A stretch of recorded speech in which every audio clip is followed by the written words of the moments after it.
Something unusual is happening in the sky, now in another NATO country. According to intelligence services, the activity of these objects, drones, UAVs, or whatever is flying in the sky, is increasing.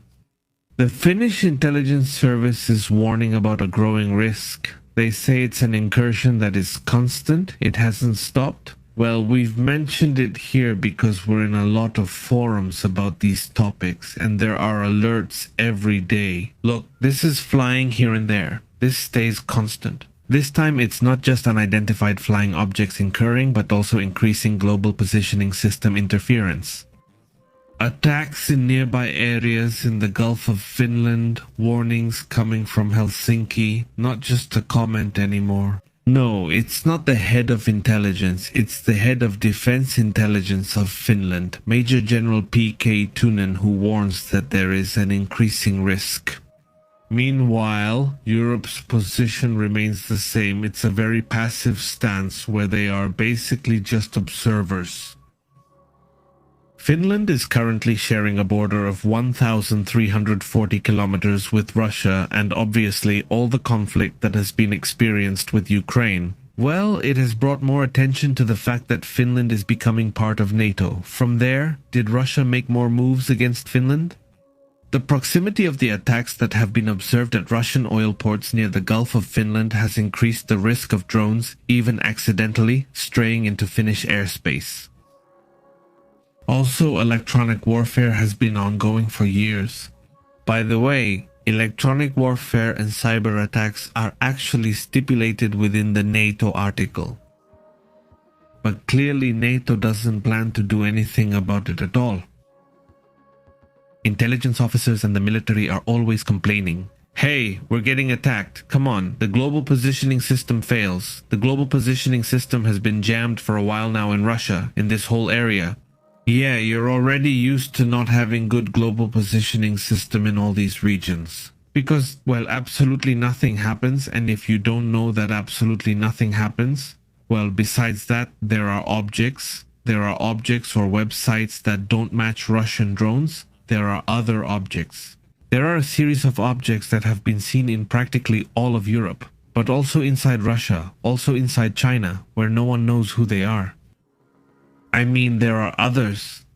There's a section, there's a parenthesis where you can see objects that keep patrolling areas, even those with the highest security. In fact, we've mentioned here how some of these objects have even managed to get to where they are. Secret military factories. There are some of those factories that are so important when it comes to weaponry that they are made ultra secret. No one knows their location. They're hidden in a forest bunker.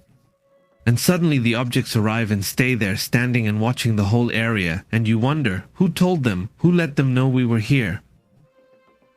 And besides, well, they've been chased, they've been shot at, they've tried to use these anti-drone waves on them, and none of that has worked. According to the intelligence chief himself, he claims that part of the drone's movements are also in areas where there have been global positioning system interferences. They also claim that although it hasn't happened, he says there hasn't been a confirmed entry into Finnish territory by a Russian drone. They observe strange objects in the area. Finland, Norway, Poland, all the Baltic countries, all the countries that connect to the Baltic Sea. That's all of this. They have noticed that there are several challenges and they haven't managed to do absolutely anything. At least the head of intelligence admits that this is a challenge they have in front of them. And yes, they keep saying Europe is on high alert, or this region is on high alert.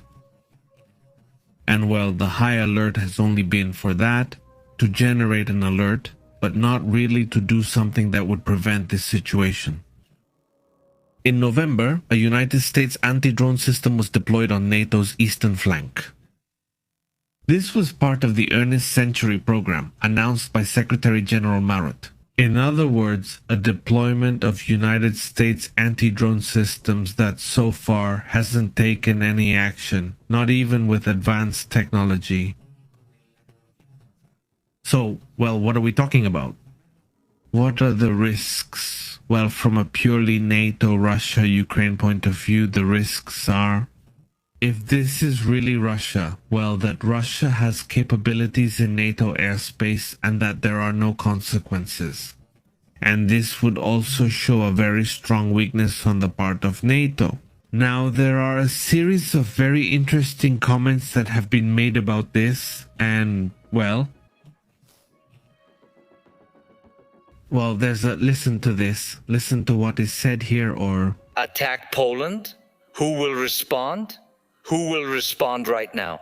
And he assures, today, Europe is practically based on the belief that if any danger arises, NATO will act.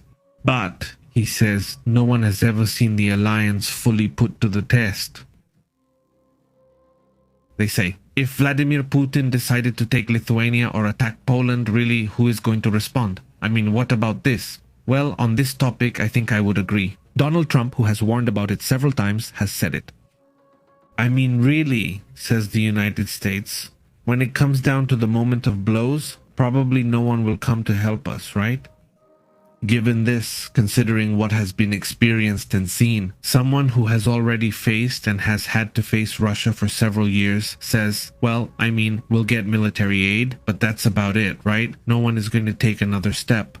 In fact, even today, he makes a comment about the issue of Iran. Listen to what he says about that, which I also found very interesting. No, the world hasn't helped the Iranian people enough. And it's true, it has been like that. Honestly, did someone have to say this on this occasion? Well, Faisal is. He assures that if the regime is allowed to survive, I mean, if they allow the Ayatollahs to continue in Iran, what is this going to say to the dictators of the world when they want to be overthrown? Nothing else? Shoot as many people as you can, shoot everyone, and then you'll stay in power. I mean, if the planet lets the Ayatollah stay, if the Ayatollah's regime continues, then it means that the next dictator they want to overthrow, it's going to be exactly the same. Look, it worked for Ali Khamenei to eliminate about 50,000 Iranian citizens, so next time they're going to do it again. No matter what country it is. Obviously, that's a harsh comment, and not even Trump dared to say that. Today, Donald Trump came out and said, no, we're already negotiating with Iran. Everything is fine. Don't worry about Iran. And you say, wait a minute, you promised help to the people. They've already eliminated thousands of Iranian citizens. Now you say you're already talking with Iran and planning to make a deal. Clearly, the people of Iran must be very angry with both the Ayatollahs and the world. They must be thinking, no one really came to help us. Even with the help that was literally promised, it didn't happen either, at least not so far. That's what it looks like, right? If tomorrow or in a week things change, well, we'll see. But based on what we see, because you never know, I mean, Donald Trump could be saying one thing and doing something completely different. That could be the case, but for now, that's what we see, right? Meanwhile, the Donald Trump documentary is getting attention. Security and commitments from almost all the allies to increase their defense spending to a percentage of gross domestic product from everyone, says Donald Trump, something that, well, he has repeated over and over again, that thanks to him NATO is stronger, that it's thanks to him. Now, people are giving more money to NATO, which might happen.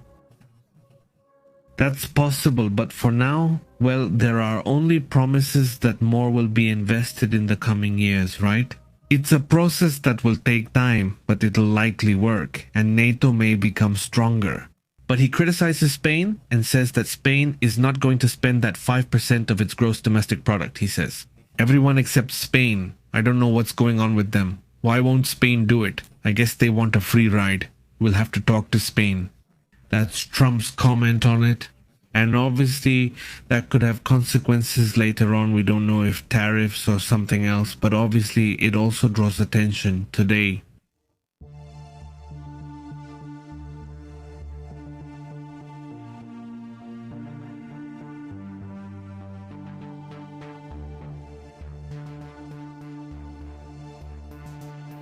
There have already been several incidents involving trains, 4 railway incidents in a single week in Spain, according to reports on Sunday, January 18th, on the Andalusian trip Andabus-Cordoba No.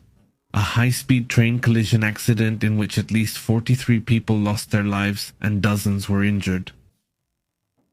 So it's considered one of the worst railway disasters in years, right?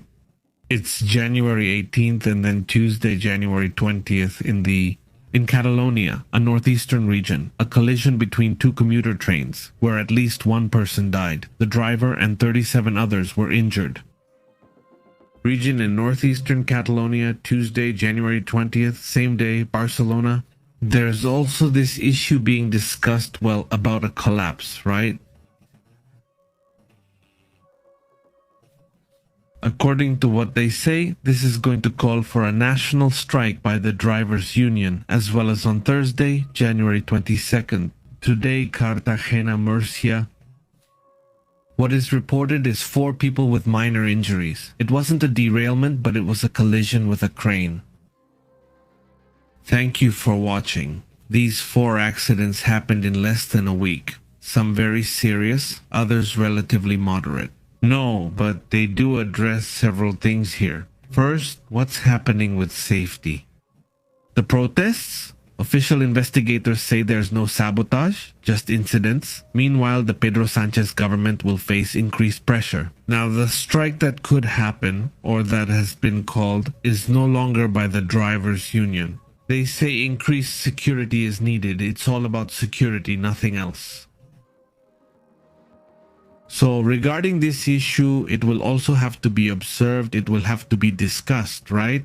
I mean, there are several important issues in what's happening in this region within... all this tug of war that's happening is also political, because in the end, it also has a political side. Isn't there also the use of these incidents to make political attacks?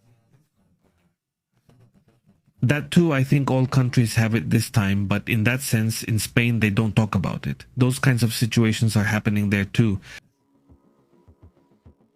According to reports, this risk issue had supposedly already been warned about by some drivers. Some experts, let's say, in the area who operate the trains, etc., had said that there were things they thought could be improved. And this time, it will have to be investigated thoroughly. I'm saying there are people who have lost their lives. Literally, there are people who are in the hospitals right now because of this situation. Obviously, we'll be paying close attention to this matter. Meanwhile, an incident, but in New Zealand, a tremendous incident. According to reports, there was a landslide that caused several mobile homes and a number of buildings to be buried underground. There are several missing after a landslide, this in New Zealand, according to reports. So this is information we're waiting on to see what happens, right? But obviously it will be very interesting to watch this. There are, incidents that are also drawing attention today within the capital. In Kyiv, where it's reported that practically half of Ukraine's capital is without electricity. Currently, they're facing freezing temperatures. Let's check on them, but reports say Kyiv was recently below 10 degrees. Let's see right now, -8 degrees or -8 degrees Celsius according to what can be seen at this moment. And there will be days that are calmer. In the coming days, the weather is going to improve apparently, so that's good news for those living in Kyiv. It'll be 2 degrees tomorrow, according to reports. We'll see if it drops to -1 or 2 the day after. At least the worst is over since it reached -12 or 13 degrees. It seems like this is gonna get better. That's good news for the Ukrainian capital, since they're still heavily bombing the electrical system. They've had impressive recovery capabilities. There's a strong investment in people to keep restoring power constantly. They also have a lot of systems in place to try to restore power as quickly as possible. But this adaptation took years to make. And now, the Ukrainian President Zelensky said that about 4,000 buildings are still without heating every day. The capital is about 60% without electricity and approximately 40% have power. And tomorrow is still going to be very difficult for that whole region. The day after tomorrow, the weather will start to improve. As you can see, and for them, tomorrow is just a few hours away. It's already night over there, so just a few more hours. In theory, the problem should be starting to get resolved. Will we see that? Right? On other matters, they're being notified since they're going to be, let's say, monitoring what's happening at this nuclear plant. I mentioned this to you yesterday, didn't I? This nuclear plant, the largest on the planet, was reactivated after being on pause for several years. Yes, this is the Kashiwazaki Kariwa nuclear plant, also known as Kashiwazaki Kariwa. This is the largest on the planet, and I just learned about it yesterday. Well, today they've already shut it down. They had to shut it down because the monitoring system started to generate an alarm. An alarm for what seemed to be a radioactive leak. No, the monitoring system triggered the alert. No, obviously. So this is a situation where they say there's no radioactive impact outside, but was there something going on internally? So, well, they're going to check what happened and we'll be talking about it here later on, right? Okay, that's it. Let's see about the country.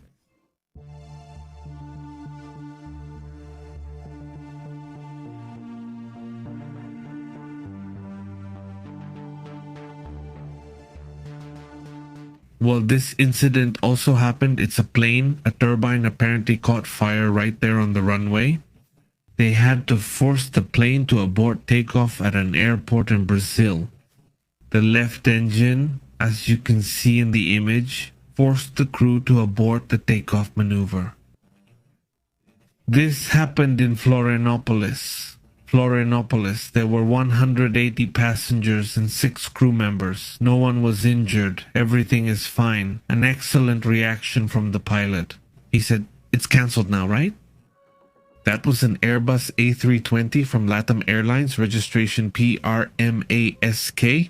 They were getting ready to operate flight LA 3819 bound for Brasilia. As the aircraft was accelerating on the runway, fire was observed in the left engine, which forced the crew to immediately abort the takeoff. The flames became visible from outside the plane, as recorded by videos and witnessed by passengers and bystanders. So, well, it was a scare, but nothing more happened. It didn't go any further.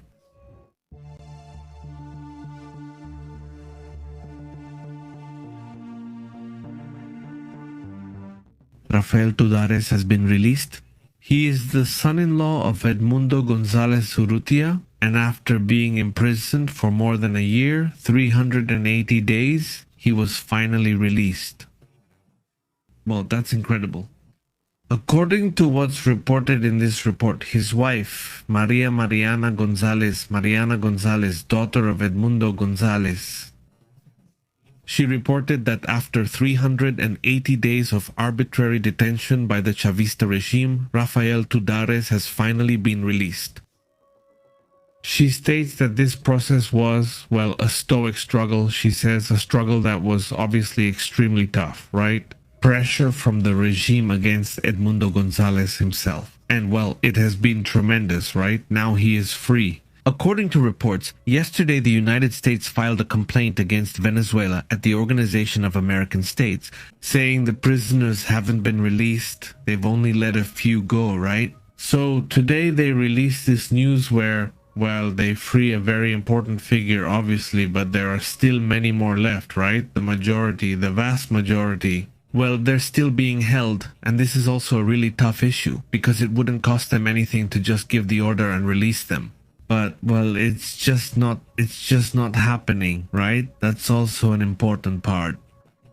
But on Mariana's official account, here's the account. Well, she gives an explanation there, right? There is Mariana González de Tudares' account. It says, "I fulfill my duty to inform that after 380 days of unjust arbitrary detention, and after having endured for more than a year the inhumane situation of forced disappearance, my husband Rafael Tudares Bracho has returned home."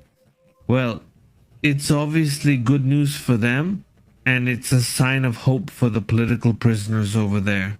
We need to watch that, but for now, let's focus on other important matters.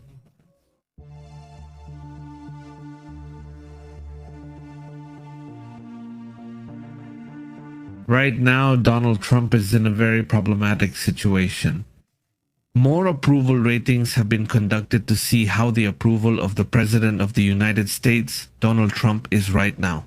And he has come out with the worst rating in his history, at least according to reports. Donald Trump is sinking in the polls like never before. The drop has been historic. President Trump has reached the lowest approval rating since returning to power, according to the latest survey by American Research Group. ARG reportedly commented that he barely arrived. 35% of Americans approve of him, 35%, while 63% disapprove, resulting in a net approval of minus 28 points, the lowest of his second term.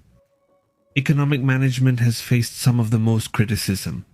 Only 32% approve of his handling of the economy, while 64% disapprove, they say. This is an alarming drop given that the economy was, well, one of the main pillars of his campaign. And the fact that this is the part they're criticizing the most is obviously a problem, not to mention, according to what Columbia Broadcasting System News Group reports. They also did their own survey, in which they claim that all the support from young voters has also been lost. With a very low approval rating among young people as well, among those under 30 years old, yes, 30 or younger, according to their report, it's at its lowest point. Another parallel survey by Associated Press also reveals that only about 27% would approve of him, while 61% disapprove. And well, that's what it says. Do you think the cost of living has gotten worse in the second term? There is also tension among Republicans. Among people who are Republican, 76% still approve of him. Among Republicans, at least he maintains approval. That percentage has fallen 27 points since his re-election. What? Even Republicans are showing less approval. This is tough. They usually don't admit it afterward, do they? But at the end of the day, they know that this situation is going to put even more pressure on them, and comments like these don't help either. Listen to what he said, according to what Alerta Mundial shows here at the Economic Forum. Let's listen to it. We've got good reviews in that speech. Usually they say he's a horrible dictator type person. We've got good reviews in that speech. Usually they say he's a horrible dictator type person. I'm a dictator, but sometimes you need a dictator. But they didn't say that here. No, it's just common sense. According to what they say I'm a dictator. They say he's a dictator, horrible. They say, am I a dictator? He asks himself, he says, well, sometimes you need a dictator. Very curious comment, very strange, but oh well. That's part, let's say, of this Donald Trump, who's really low in the polls, who's dropped tremendously. Even among Republicans, it has decreased. But he still has positive approval, let's say, a majority among Republicans. But among the entire United States population, his approval is around 30, 32%, 35%, depending on the poll. You see? The decline that we see, at least up to now, is a decline that he hasn't been able to manage. Because then he comes out with comments like that, with economic moves that make the economy fall. And besides, one thing that really worries me right now is that he has this thing, and he said it publicly. It's not something he's hiding, right? He wants the dollar to go down. If the dollar falls, that means inflation. When your currency drops, inflation happens automatically. Everything from abroad will cost you more. So, if you used to buy avocados in Mexico, well, those avocados, if your dollar is worth less, now you're going to have to pay more for them. Hey, but if you buy meat from this Argentina or buy whatever, everything is going to be more expensive for you. So, what the Fed does for that is, that's what the Central Bank of the United States and of any country is for.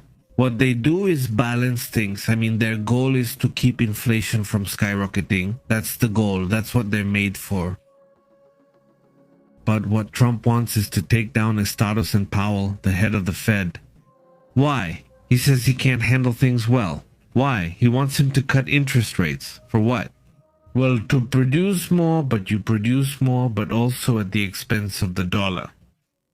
If the dollar is going to drop, then automatic inflation will come. So let's see how he handles it. But right now, when you look at the dollar, well, it's down. That's the situation. Let's see that compared to the euro.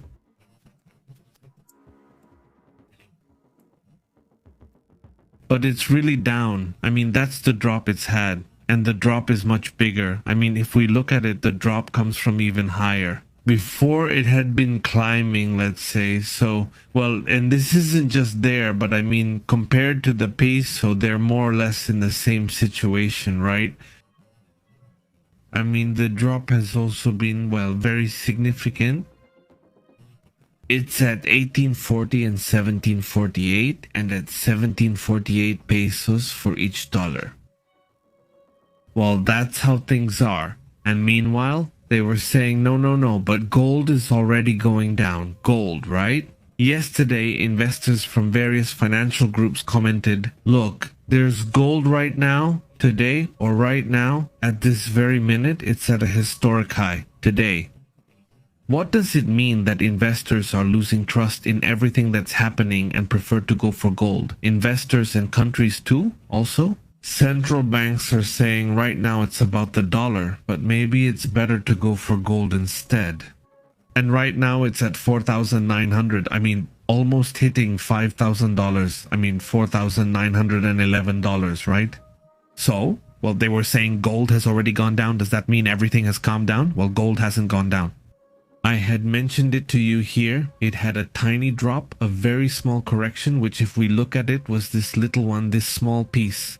It dropped a bit yesterday, but shot up today. And are we at an all-time high in this price? So, well, what's up? Is there any concern? Obviously not. It's not clear what the strategy is of removing and imposing tariffs and threatening all the partners. I mean, it's not good for business.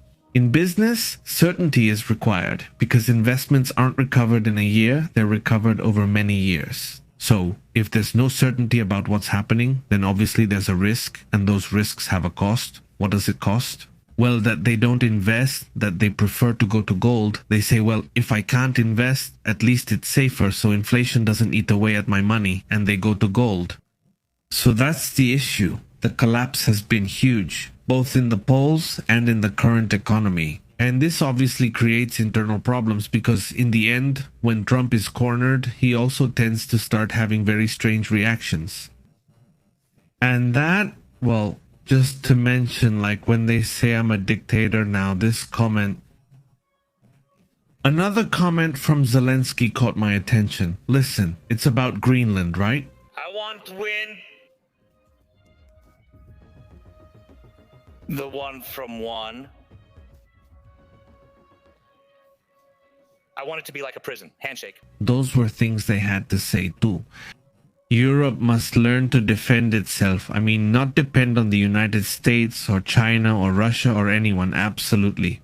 He says Europe should be able to defend itself independently. Sending 1440 soldiers to Greenland, well, that doesn't do anything. Just imagine, it's a territory bigger than Mexico in terms of land area. You say you'll defend by sending soldiers and making a big announcement, but in the end, you only send 14 or 40 troops. Are you really going to defend with that? Nothing, absolutely nothing. He says that's their goal. What message does this send? What does it say to Putin or to China? I would say in parentheses, and what message are you sending to Trump? He doesn't, but I do. So, what does that mean then that nobody's defending Greenland? I mean, they sent a little plane, a few soldiers landed, they did the Maya show there. But he says the person who tells Putin, who hears from China and tells Trump, basically no one is defending Greenland. And anyone who wants to take it will be able to take it whenever they feel like it. Well, there isn't even an attempt. Or, hey, they sent 7,000 soldiers. This is a more real movement now, right? And now you start to understand that there's a real defense. Well, it had to be said, and it was said. So today Zelensky was really bold because he said things that no one else would. Ruth meant the NATO official who hasn't even told the Prime Minister of Denmark because, well, she should have been the first one to say that. Hey, thanks for your help, but do you really think sending 40 soldiers will scare anyone? No, obviously not. So, that's another interesting issue. Well, will they bring it up? I found it interesting because those forums never say anything relevant, right? They're usually separate from controversies. Trump loves that, right? But they're relevant for being controversial, not for their substance. But it was necessary for them to say it. Honestly, it was necessary for them to say, well, not Greenland. And you say, well, a lot of NATO, right? And besides, wasn't this whole NATO thing also very interesting? I mean, does this have anything to do with today's live stream about drones? I mean, you have an Article 5 that implies if someone attacks you, everyone defends you. And NATO has been under attack for years with hybrid warfare. They acknowledge it themselves, they acknowledge the cyber attacks, they acknowledge the issue with drones, everything that comes with being affected. Global positioning system, that's cyber warfare. It's also electronic warfare, and that's been going on for years, and it affects NATO countries. And tell me what you've done. Well, criticize and talk about it in the media, that's what you've done. Nothing else. You do absolutely nothing. And Article 5 says, well, that they can also defend themselves against that. And well, no, nothing happens, right?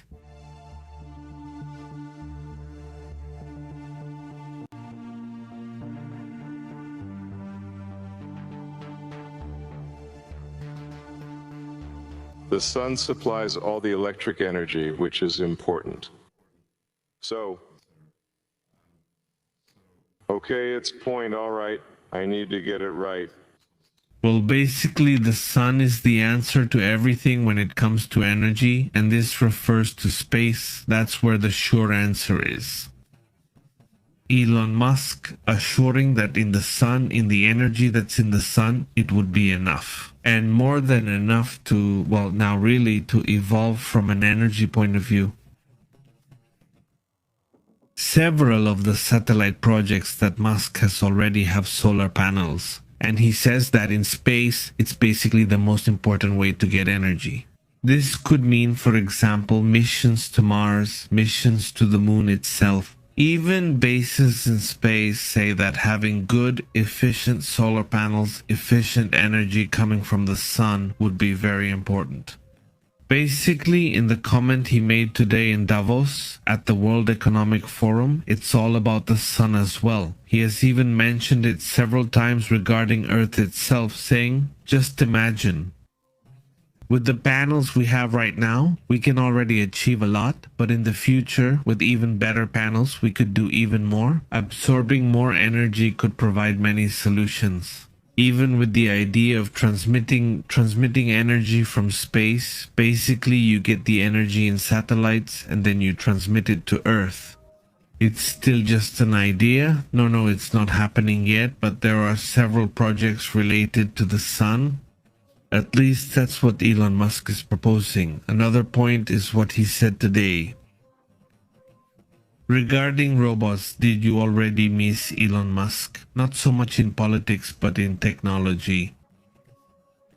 No, that's his strength, and what he says is interesting. Listen to what's coming up about robotics.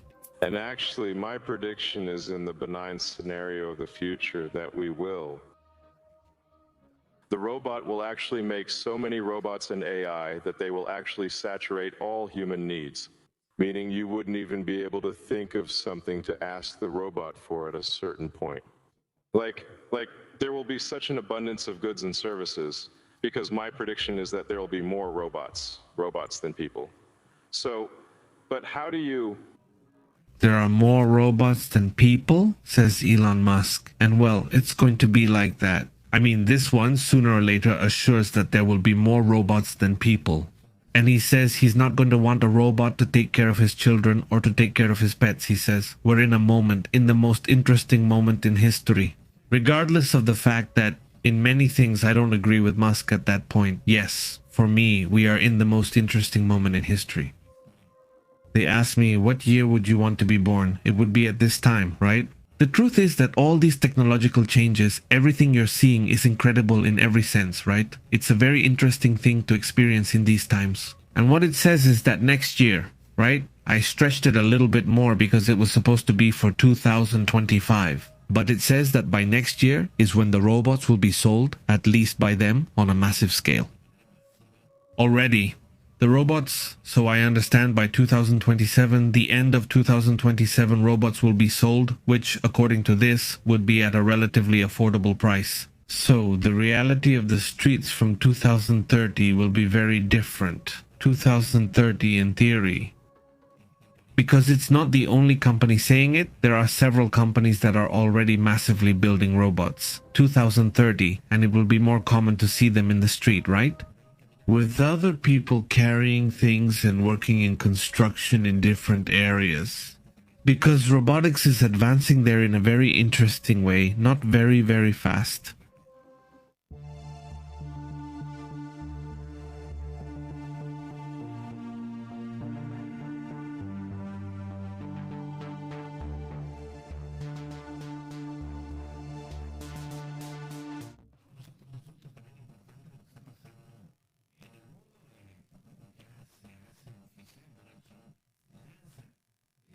We'll be there. People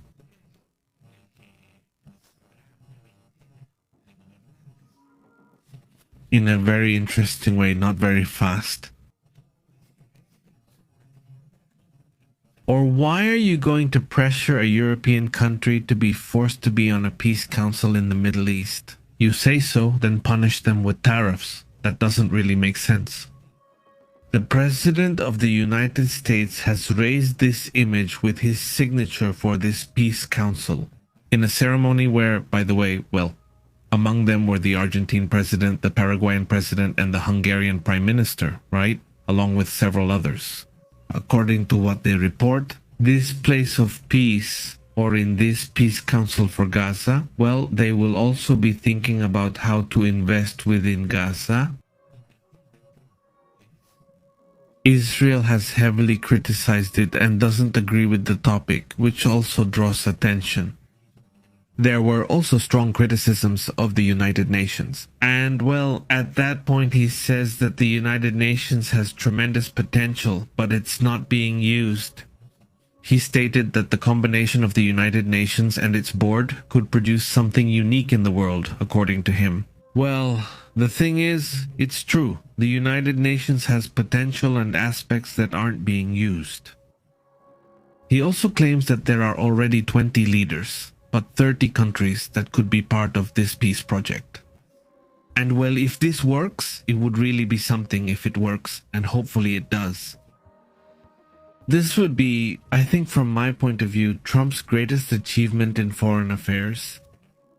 Because in the end, yes, if it does happen, but I'm not saying it will, hopefully.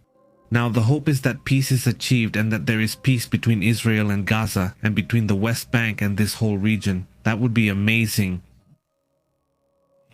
And for that, there really has to be a lot of people involved, a lot of countries, a lot of investment and everything so that the whole area can prosper. And very focused on no weapons, very focused on education.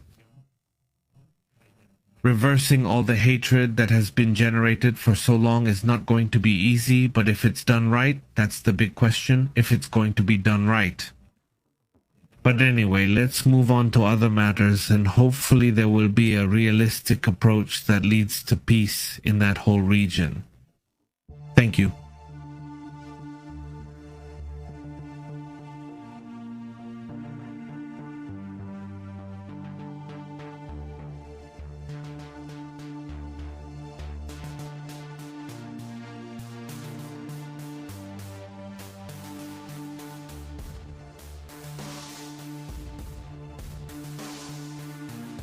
What's going on with Donald Trump's health? People keep asking. And this time, Allende speaking out, he showed up again with his hand very, very swollen and full of bruises. Clearly. So the question that comes up is that he's the leader of a nuclear country. A country with a lot of economic activity all over the world. And whatever else you want, but it's being led by a person whose health is completely unknown. He's had people sign off that he's basically an Olympic athlete, the doctor he has around signs whatever he wants. But what they're saying is that legally he would have to present independent exams to know the true health of the President of the United States. The fact that he constantly appears with these kinds of bruises and swelling doesn't necessarily mean it's something serious. But the fact that it's not exactly known what's happening and that this is being hidden a bit, well, it creates negative expectations. Isn't there some uncertainty about Trump's health, especially since in recent days he has seemed a bit incoherent when it comes to his ideas, right? He could also have an impressive schedule. That's also a reality. There are also incredible schedules, especially this past year has been a really intense schedule. Compared to the first year of his first term, this second term started off super intense. He's not involved in everything. He's not everywhere, in every topic, here and there. Yesterday he got confused and said Iceland instead of Greenland. That's typical of him, but at least this confusion was minor. They haven't been as serious as the ones Joe Biden had. Sometimes he would just completely zone out, right? Now, some of the activities he's had lately are still concerning, in which they say he's very close to the same patterns his father had, a kind of dementia that his father ended up having. And experts say that he does have those patterns, that there are a series of patterns in which this problem is becoming more and more evident. And besides, it's something that can be inherited genetically, according to what the experts say. So, well, beyond health and beyond what has been said, not even the White House itself. What they've said is that, well, he has to be taking anticoagulants not because of these bruises. He has a swelling that is chronic, and it's a chronic venous insufficiency, which is something relatively normal and not serious. No, according to what they say, that's let's say the official report from the White House. But obviously that's what is implied. Basically, there isn't any independent information in that sense. Now, there's another topic that's also drawing a lot of attention today, which is this move that France is making, and I think it hasn't been talked about enough, but it's very interesting. Because France claims to have seized a Russian oil tanker off the coast of Spain, supposedly carrying crude oil from Murmansk at full capacity. That's equivalent to between 800,000 and 850,000 barrels, according to reports. So far, I haven't seen any reaction from Russia. Maybe there already was one, but I haven't seen it yet. So let's just say that there will probably be a reaction later on. There surely will be. This would be one of the ghost ships. So there isn't always a reaction from Russia when it's a ghost ship. Let's see. Because it's France and happening just off the coast, it really stands out to me. So where did this one come from? Where did this come from? The ship, well, apparently it was coming from the North Sea, supposedly. I mean, it leaves from Spain, it leaves from Russia, it passes through Spain, and that's where the French military intercepts it. So, well, we'll have to see if Spain also reacts to this, but it's obviously very interesting. By the way, I don't know if you've seen it, but I don't know if it's still active. But in Artemis, in the Artemis project, you can put your name or a pseudonym. If you don't want to put your name to go to space, then you can send your name. Around the moon, you don't have to put it. I mean, you can just put, for example, if you don't want to put your full name, just put, for example, Juan Perez, right? And that's it. And this one. And you put a registration number, 4 digits or more, and that will be your only number to look it up on the list later. And they send you a little ticket. They send you a ticket. I'll show you too. I did register because your name is there. Let's say it's going to the moon. It's not going to go around it, just to the moon and all that. So, well, if someone wants to do that, they can do it perfectly. Look, here it is. Here it is. For example, Astrid's. This is the boarding pass. Not this one, of course. Let's see if I can put it here, but that's a little piece. There it is. That's the one. That's it. You get a ticket, right? It's like as if you were going on a trip, right? Your name is going to travel on Artemis, right? So is all of this going to go in a file? I don't know how many are going. I think there is a limit to the number of names, but it's a lot, right? So not everyone who registers is going to go. Your name is going to go and travel around space, just the moon, I don't know, over there. This is for Artemis too, but it's more like just like an anecdote. That's all. If you want to register your dog too, I'm not sure it's allowed, but you can probably add your dog's name so it can travel in space. That's not how things are. Let's move on to other important topics.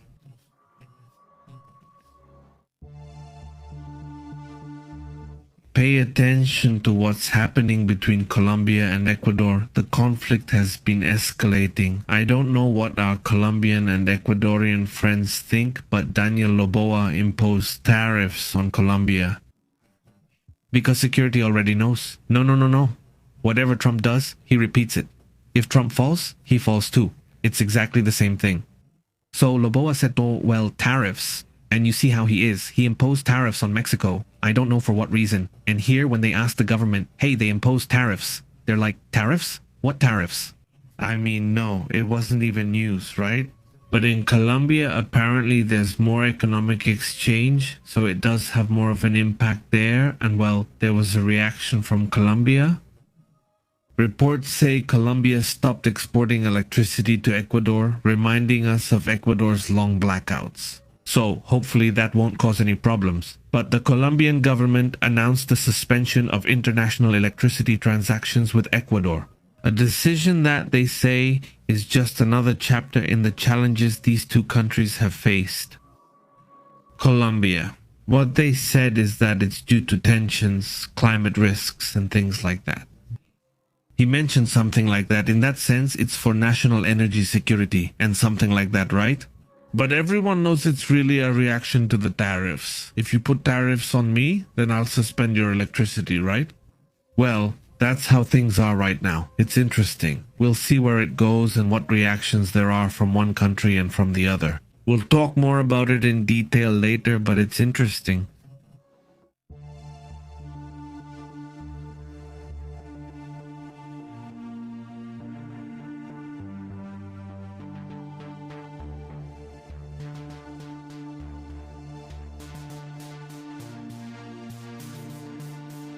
The planet is entering an era of what they call a kind of water bankruptcy.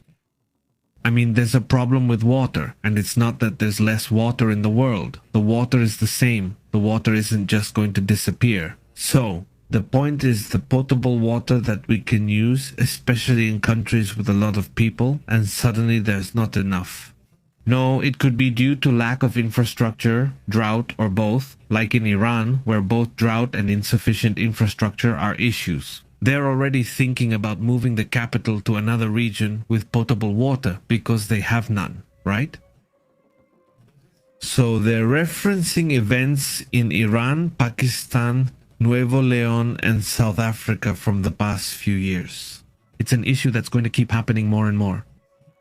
We need to keep investing in infrastructure to be able to purify water more efficiently, according to this new United Nations report. It reveals that the damage at this point now seems irreversible. Since the planetary water system, well, if you consider it as a whole planet, it's just not enough. The planet has already crossed the red line, the critical threshold, they say, of water sustainability. Points that seem to be past the point of no return have been reached in numerous water basins around the world. Scientists say damaged systems, lack of infrastructure, and no investment make recovery very slow. Those areas usually have large populations. The Middle East, North Africa, South Asia, and Southwest Asia are also the most critical areas on the planet. Middle East.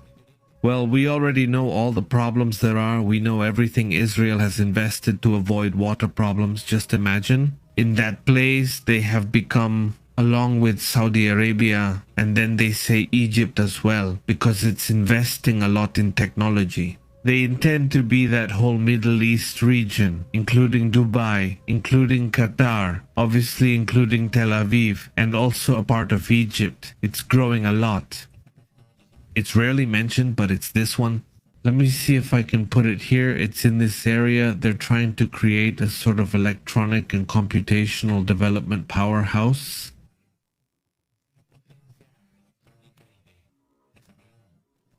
This area is interesting because it requires a lot of water, so they'll need to invest heavily in water. This area is having issues, so they're behind schedule. However, there's also the Colorado River, for example. They note there's already a crisis in the southwestern United States due to the Colorado River's decline.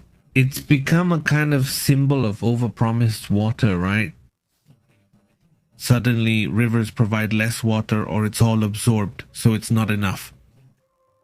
50% of the world's large lakes have lost water since 1990, and 70% of the main aquifers are already showing signs of deterioration. 2 billion out of about 7 billion people. 2 billion people live on land that is already sinking because of the extraction of water from underground. The ground sinks, similar to Mexico City. If it's a long list, I won't name everything since we won't finish, but it's very long. All the challenges on the web basically say that the line has already been crossed and now a lot will have to be invested. Because if not, there will be a water collapse and there will be very large areas where it simply won't be possible to have water. Just like that from one day to the next. So, well, that's the challenge. We have to stay alert, right?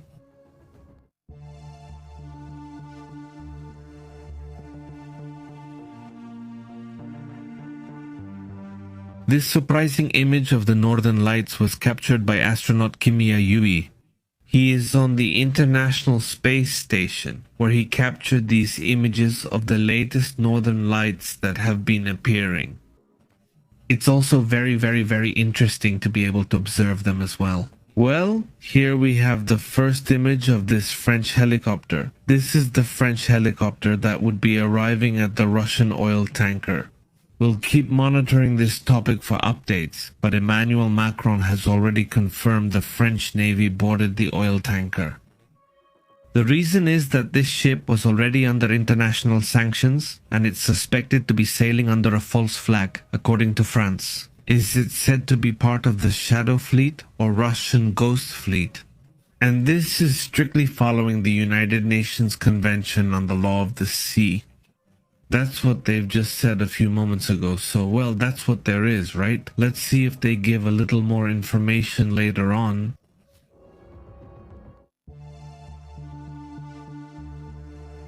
Several topics about the subject. With the seismic wave in the Indio-California region, there are still more earthquakes. Let's see, in the last few days there have been 435 earthquakes in that area of Indio-California. A lot of activity, a swarm. Also today there's a report of an earthquake in Japan. Let's look at what happened in detail. First of all, only on the islands, but let's see if we can show it.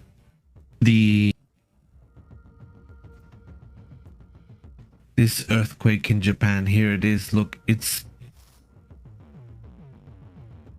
let's see, it's this earthquake. As we can see, it's an earthquake that happened off the coast of Japan.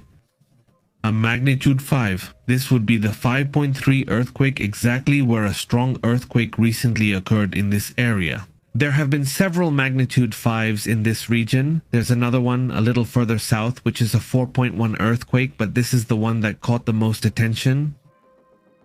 An earthquake in Ocala, Layoma, United States also attracted attention. Let's see if they have it here, but I think it was this one. Let's see if it's this one. Look, this is an earthquake, which is, well, it's a rare earthquake, right? There usually aren't earthquakes in that region. It's not a very active area, but it caught our attention a while ago. This is actually a small earthquake, but it's the fact that it showed up there. So, well, these are the kinds of things that also catch our attention today.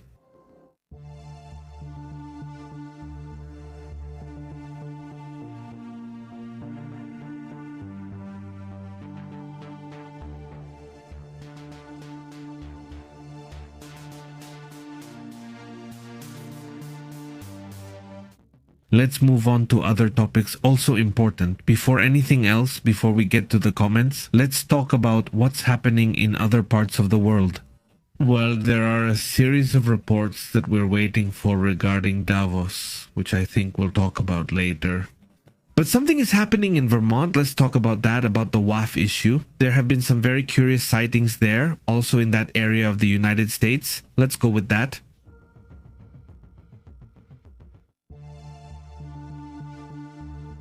They claim that in Vermont, over there in the United States, strange objects are appearing, which have also raised an alert this time. Well, it's not so much about drones and things like that, but rather it's more about other types of objects.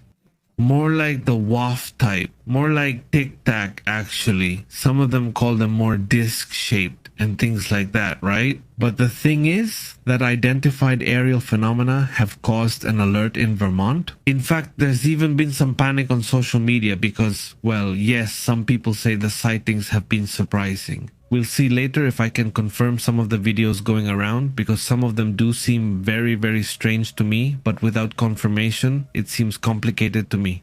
Let me see, hold on a second. But they say they've been having sightings in Vermont for decades now.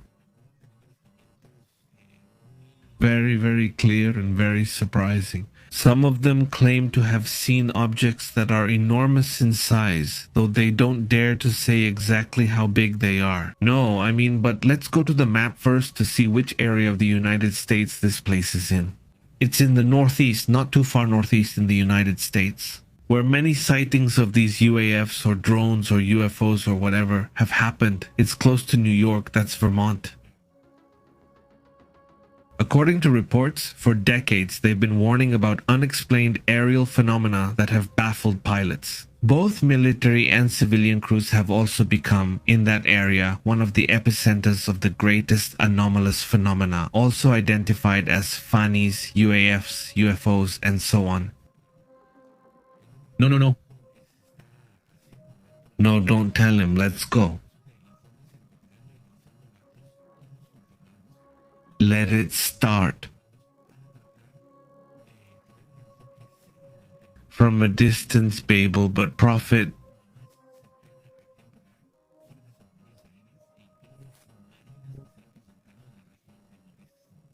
The representative, Congressman Troy Hendrick, pending from Burlington, stated that the measures being taken are to increase the capacity of the radars, also to have more observers of unidentified anomalous phenomena.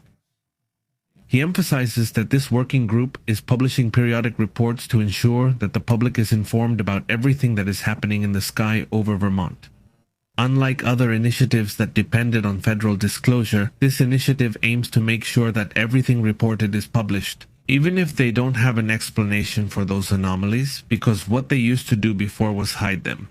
If they saw 10 things, they would just say, well, this one was a drone, so yes, mention it, but this one that we don't know about, don't say anything. They're doing this to build public trust. I mean, so that people actually believe them, because before everything was really censored, at least they say now that they won't censor it. The Vermont proposal also reflects a growing global trend, which is to open up to these topics. Basically, incidents with drones, but also with unknown objects, have continued to be part of the monitoring they're doing in that area. Other states, like Louisiana, have been reporting how 2 nuclear power plants in the area were apparently observed by drones that were approaching the site. How is it possible that they allow any drones to get close because you don't know what intentions they might have when approaching these kinds of places? They catch my attention. Vermont's proposal is to set a precedent for other states by treating these unidentified aerial phenomena as a public safety issue. So it's an issue they want to investigate further, and apparently they're going to do it, according to them.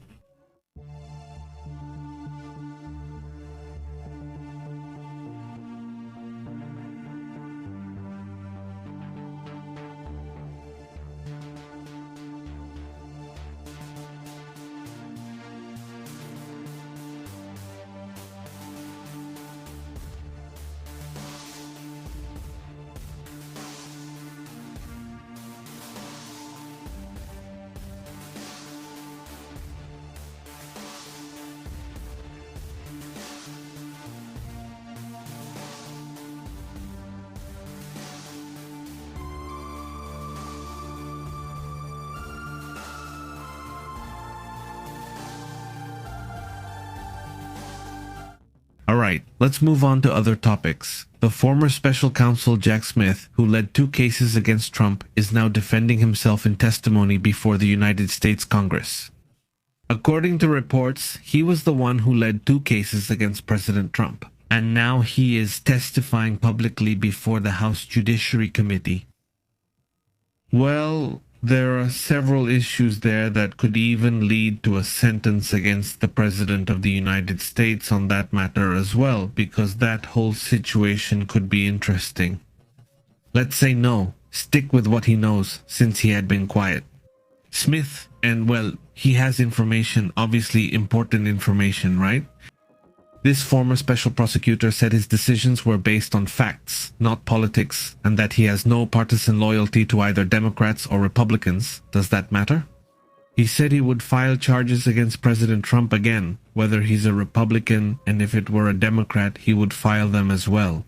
The point is that he says he bases himself on the facts. He stated that these investigations produced evidence beyond any reasonable doubt of criminal activities by President Trump. He responds directly to the accusations from the committee chairman Jim Jordan, who accused him of abusive surveillance and using justice as a political tool. Mine? He explained that obtaining call records from a standard conversation in conspiracy cases is not about wiretapping, but rather about orders that help identify patterns and key contacts. He said he requested records for 9 Republican lawmakers because evidence showed Trump had called them during his attempt to stop the January certification. He called the claim that he illegally spied on Congress false and misleading, defending the procedure as legal and standard in such investigations. He also warned about the erosion of the judicial system under political pressure and criticized the perception of public officials for fulfilling their duty. He claims that among the senators whose records were examined are Lindsey Graham, John Hawley, and Ron Johnson, who are also known as close allies of the Trump circle, so to speak. He said that his investigators were rigorous, professional, and necessary to protect the legality of the transfer of power in the United States. Well, this person keeps having legal problems. It seems like he gets out of one just to get into 3 more, right? That's the way he's always operated. Well, let's move on to other important matters.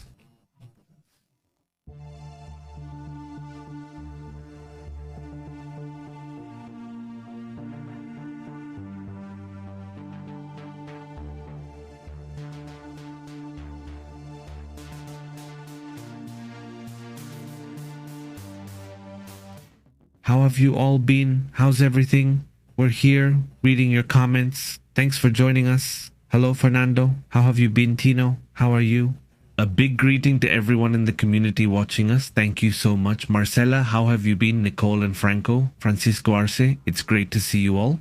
And well, to the whole community, Marta is here too. Aspasia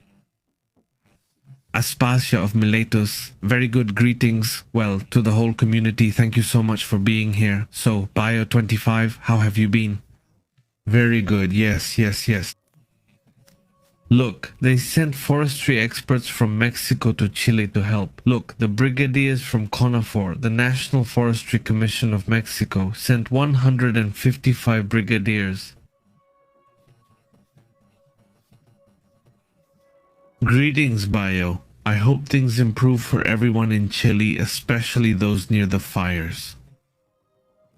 Very good. How have you been? Greetings. Okay, thank you for the community. We'll talk later. Omar, how have you been? Mercedes, how are you?